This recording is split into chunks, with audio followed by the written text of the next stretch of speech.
তো নমস্কার বন্ধুরা, তোমাদের জন্য নিয়ে এসেছি দেখো আজকে তালের বড়া। তার জন্য তালটাকে ঘষে নিলাম। এবারে এক এক করে উপকরণগুলো দেব।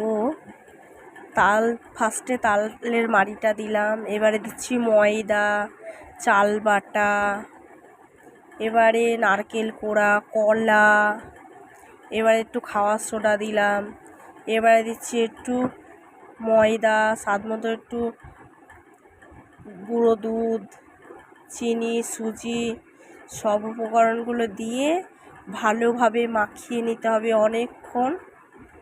তো এবারে দেখো গরম তেলে ছোট ছোট আকারে ছেড়ে দিচ্ছি তালের বড়াগুলো। তো এবারে দেখো কি সুন্দর পুরো পঞ্চের মতো নরম, পুরো ফুলে গেছে, ফুলে উঠেছে বড়াগুলো। তো খেতেও অসাধারণ বন্ধুরা, দেখো কত নরম হয়েছে, কত সুন্দর খেতে, দারুণ অসাধারণ। তো আপনারা এগুলো বাড়িতে বানিয়ে খেতে পারেন, অসাধারণ তালের